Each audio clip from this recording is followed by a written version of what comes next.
అందరికీ నమస్కారం. ఈరోజు కథ ప్రేమ ఎంత మధురం, ఎపిసోడ్ 98, స్నేహ కోసం. ఇక స్టోరీలోకి వెళ్తే, స్నేహ తన జాబ్కి రిజైన్ చేసిందని తెలుసుకున్న కరణ్ నమ్మలేనట్లుగా ఆమె క్యాబిన్కి వెళ్ళాడు. అతను వెళ్ళేటప్పటికీ క్యాబిన్ డోర్ తెరిచే ఉంది. దాంతో కరణ్ ఆశ్చర్యంగా చూస్తూ లోపలికి అడుగు పెడుతుండగా అతని మనసులో వింత భయం ఒకటి కదలాడింది. ఆ క్యాబిన్ స్నేహ ఫ్లేవర్ను మిస్ అవుతున్నట్లుగా ఉంది. ఆమె వస్తువులేవి అక్కడ కనిపించడం లేదు. దాంతో కరణ్ నెమ్మదిగా తాను తీసుకొచ్చిన కేక్ను టేబుల్పై పెట్టి ఆ గదిని చుట్టూ తిరిగి చూస్తున్నాడు. ఇందులో అటెండర్ లోపలికి వచ్చి, సార్, మీరు స్నేహ మేడం కోసం వచ్చారా అని అడిగాడు. అవును మేడం, ఎక్కడా అని అడిగాడు కరణ్. అప్పుడు అటెండర్ మాట్లాడుతూ, స్నేహ మేడం నిన్ననే వెళ్ళిపోయారు సార్, ఆమెను జాబ్ నుండి తీసేశారు, ఇంతకు మించి వివరాలు ఏవి నాకు తెలియదు అని చెప్పి కరణ్ వైపు సానుభూతితో చూసి అక్కడి నుండి వెళ్ళిపోయాడు. నక్షత్ర ఎంటర్టైన్మెంట్స్లో కరణ్ అనే పేరు వినిపించడానికి కారణం స్నేహ అని అందరికీ తెలుసు.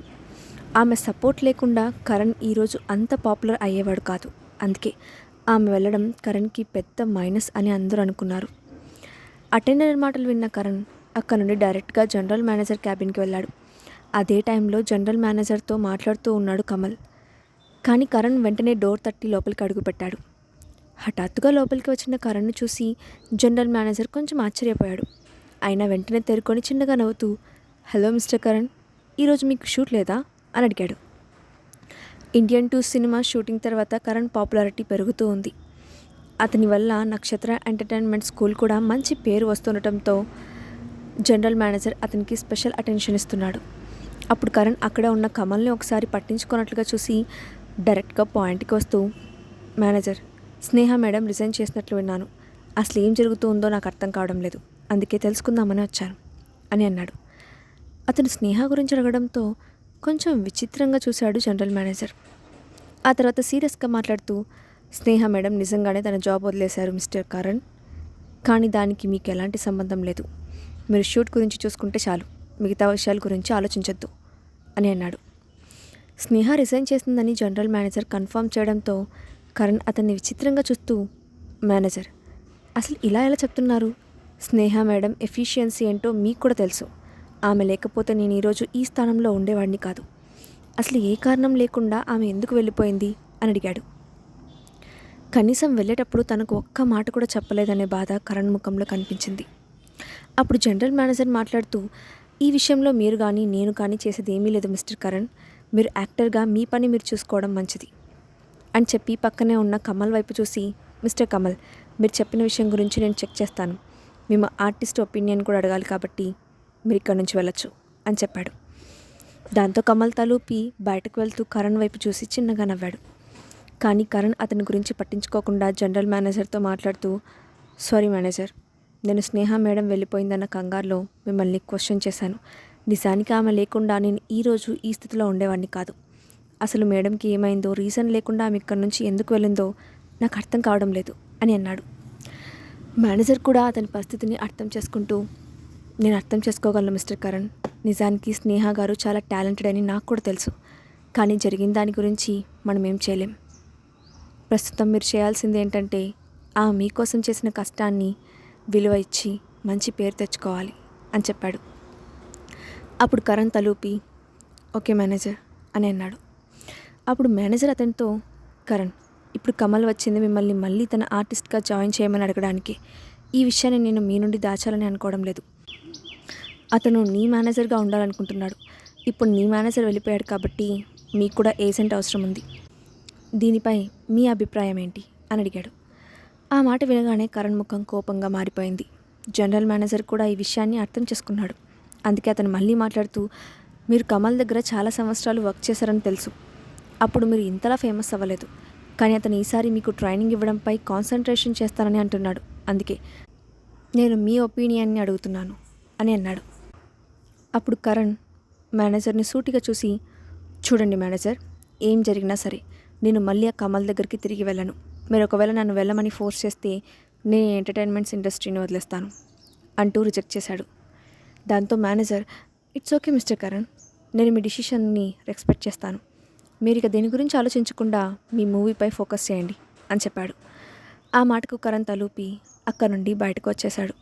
కానీ దూరంగా నుంచొని ఉన్న కమల్ అతన్ని గమనిస్తూనే ఉన్నాడన్న విషయాన్ని కరణ్ చూడలేదు. మేనేజర్ రూమ్ నుంచి బయటకు వస్తున్న కరణ్ ముఖాన్ని చూసిన కమల్కి లోపల ఏం జరిగి ఉంటుందో ఈజీగా అర్థమైంది. కానీ ఎలాగైనా సరే అతన్ని తన దగ్గరకు రప్పించుకోవాలనుకున్న కమల్ ఏదో ఆలోచించాడు. ఉన్నట్టుండి అతని పెదాలపై చిరునవ్వు వచ్చింది. అవేవి పట్టించుకొని కరణ్ నేరుగా తన క్యాబిన్కి వెళ్ళి ముందుగా స్నేహకు కాల్ చేశాడు. కానీ అటువైపు నుండి ఫోన్ స్విచ్ ఆఫ్ చేయబడిందని ఆన్సర్ రావడంతో కమల్ నిరాశగా ఫోన్ వైపు చూస్తూ ఉండిపోయాడు. దాంతో ఏం చేయాలో తెలియక ఆలోచిస్తుండగా అతనికి వరుణ్ గుర్తొచ్చాడు.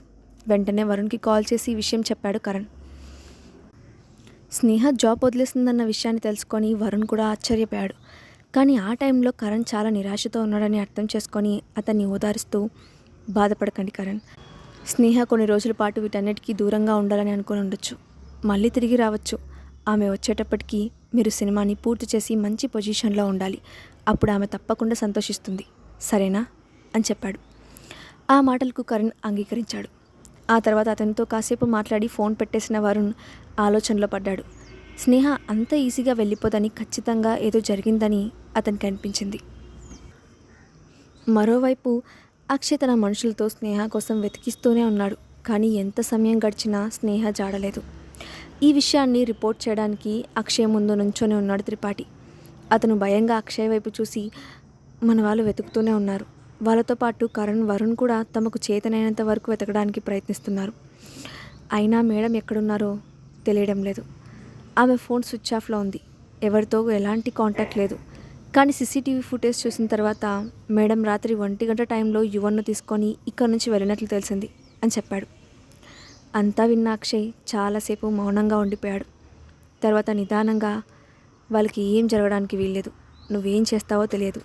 వాళ్ళు వీలైనంత త్వరగా నా ముందుండాలి అని అన్నాడు. అది విన్న త్రిపాఠి, ఓకే బాస్ అంటూ హడావిడిగా అక్కడి నుంచి వెళ్ళిపోయాడు. అప్పుడు అక్షయ్ వెనక నుండే, అవసరమైతే ఏం చేయాలో నీకు తెలుసు కదా అని అన్నాడు. ఆ మాటకు త్రిపాఠి తలదించుకొని, నాకు అర్థమైంది బాస్, నేను చేస్తాను అని చెప్పి హడావిడిగా అక్కడి నుంచి వెళ్ళిపోయాడు. త్రిపాఠి వెళ్ళిన తర్వాత అక్షయ్ ఒక్కడే మిగిలాడు. అతను తన ఫోన్ ఆన్ చేసి అందులో ఉన్న స్నేహ ఫోటోని తదేకంగా చూశాడు. అది అమ్యూజ్మెంట్ పార్క్కి వెళ్ళినప్పుడు అక్షయ్ ఫోన్ తీసుకున్న యువన్ ఆడుకుంటూ తీసిన సెల్ఫీ ఫోటో. దాన్ని అక్షయ్ చూసి తర్వాత ఎప్పుడో డిలీట్ చేయొచ్చు అనుకుంటూ అలానే వదిలేశాడు. కానీ ఇప్పుడు వాళ్ళ జ్ఞాపకంగా అదొక్కటే మిగులుతుందని అక్షయ్ కూడా అనుకోలేదు. అతని మనసులో ప్రస్తుతం ఎలాంటి ఫీలింగ్ ఉందో అక్షయ్కి కూడా ఒక క్లారిటీ ఉండడం లేదు. నిజానికి విడిపోవడానికి అతనికి అభ్యంతరం ఉన్నట్లు కూడా లేదు. కానీ అతని మనసుని ఏదో ఒక ఫీలింగ్ ఉక్కిరిబిక్కిరి చేస్తోంది. చెప్పకుండా వెళ్ళిపోయినందుకు స్నేహపై అతనికి కోపం వస్తోంది. ఆమెను కనిపెట్టిన తర్వాత ఇంకోసారి ఇలా చెప్పా పెట్టకుండా వెళ్లకుండా బుద్ధి చెప్పాలని అనుకున్నాడు. అప్పటికే మధ్యాహ్నం అవుతూ ఉంది. ఉదయం నుండి అక్షయ్ కనీసం మంచినీళ్ళు కూడా తాగకుండా ఆమె కోసమే ఎదురు చూస్తున్నాడు. అదంతా గమనించిన అన్నపూర్ణ అక్షయ్ను తినడానికి రమ్మని పిలవడం కోసం స్టడీ రూమ్కి వెళ్ళి డోర్పై తట్టింది. ఎవరు విసుగ్గా అడిగాడు అక్షయ్. అప్పుడు అన్నపూర్ణ లోపలికి వచ్చి, సార్ నేనే. మీరు రాత్రంతా ఆఫీస్లో వర్క్ చేస్తున్నారు. ఉదయం నుంచి ఏం తినలేదు.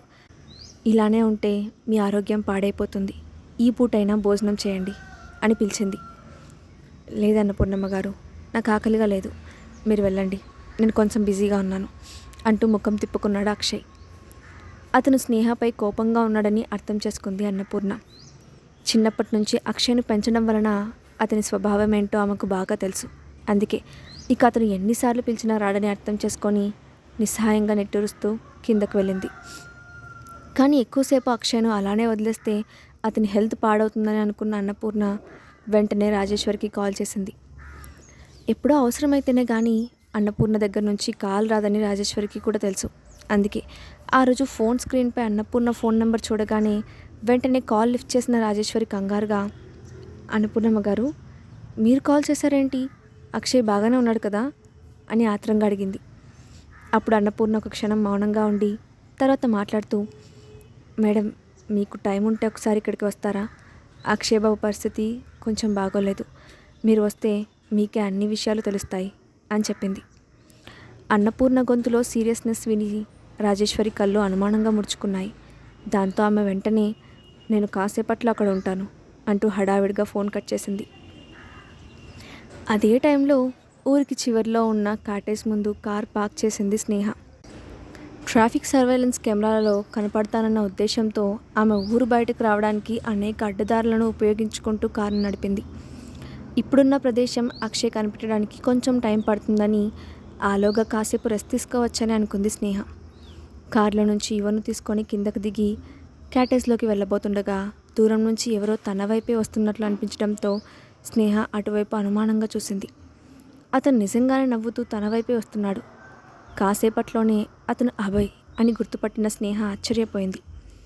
అంతలోనే ఆమె దగ్గరకు వచ్చిన అభయ్ నవ్వుతూ, హలో స్నేహ, నేను ఇలా కలుస్తానని ఎక్స్పెక్ట్ చేయలేదు అంటూ ఆ పక్కనే ఉన్న యువన్ వైపు తెరిపార చూశాడు. యువన్కి అతని చూపు అన్కంఫర్టబుల్గా అనిపించడంతో అతను మంచివాడు కాదని అనిపించింది. దాంతో వెంటనే స్నేహ చేపట్టుకొని లాగుతూ, మమ్మీ, మనం ఇక్కడి నుంచి వెళ్ళిపోదాం అని అన్నాడు. యువన్ ఉద్దేశాన్ని అర్థం చేసుకున్న అబ్బాయి నవ్వుకున్నాడు. స్నేహకు ఒక బాబు ఉన్నందుకు అతను ఆశ్చర్యపోయినట్లు కనిపించలేదు. అప్పటికే ఆమె డీటెయిల్స్ అన్నీ అతనికి తెలిసినట్లే యువన్ వైపు నవ్వుతూ చూశాడు. అది గమనించిన స్నేహ వెంటనే యువన్ను తన వెనుక దాచిపెట్టుకుంటూ, మీకు నాకు ఎలాంటి సంబంధం లేదు, ఇక నేను వెళ్తాను అంటూ యువన్ చేతిని పట్టుకొని అక్కడి నుంచి వెళ్ళబోయింది. అభయ్ కూడా వాళ్ళిద్దరిని ఆపడానికి ప్రయత్నించలేదు. కానీ వాళ్ళు కొంచెం దూరం వెళ్ళగానే మృదువైన గొంతుతో, అక్షయ్ మనుషులు మిమ్మల్ని కనిపెట్టడానికి ఎక్కువ టైం పడుతుందని అనుకుంటున్నావా అని అన్నాడు. ఆ మాట వినగానే స్నేహ అడుగులు అక్కడే ఆగిపోయాయి. ఆమె వెంటనే అతని వైపు తిరిగి ఆశ్చర్యంగా చూసింది. కానీ అంతలోనే ఆమె ఎక్స్ప్రెషన్ మామూలుగా పెట్టి, మిస్టర్ అభయ్, మీరు దేని గురించి మాట్లాడుతున్నారో నాకు అర్థం కావడం లేదు. నేను నా కొడుకుని సరదాగా వెకేషన్కి తీసుకొని వచ్చాను. దీనితో మీకు ఎలాంటి సంబంధం లేదు అని చెప్పి మళ్ళీ వెళ్ళబోయింది. అభయ్ ఆమె మాటలు పట్టించుకోకుండా, స్నేహ, ఇంకాసేపట్లో ఖచ్చితంగా అక్షయ్ నన్ను కనిపెడతాడు. ఇప్పుడు అతని కంట పడకుండా నేను మాత్రమే నీకు హెల్ప్ చేయగలను అని అన్నాడు. ఆ మాట విన్న స్నేహ ఒక క్షణం మౌనంగా ఉండి అతని వైపు సూటిగా చూస్తూ, నీకు ఇవన్నీ ఎలా తెలుసు అని అడిగింది. అభయ్ నవ్వుతూ ఆమె దగ్గరకు వెళ్ళి, నేను అభయ్ని, అన్నీ తెలుసుకోగలను. ఇప్పుడు నువ్వు ఇక్కడ నుండి వెళ్ళడానికి కూడా నేను మాత్రమే హెల్ప్ చేయగలను. నువ్వు ఇక్కడ ఉన్నట్లు ఇంకాసేపట్లో అక్షయ్కి తెలిసిపోతుంది అని అన్నాడు. ఆ మాటలు విని స్నేహ షాక్ అయింది.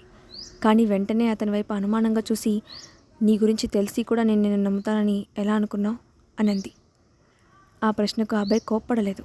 పైగా తేలిగ్గా నవ్వి, ఎందుకంటే అతనికంటే ముందే నేను నిన్ను కనిపెట్టగలిగానుగా, అలాగే అతనికి దొరకకుండా నిన్ను తప్పించగలిగేది కూడా నేనే అని అన్నాడు.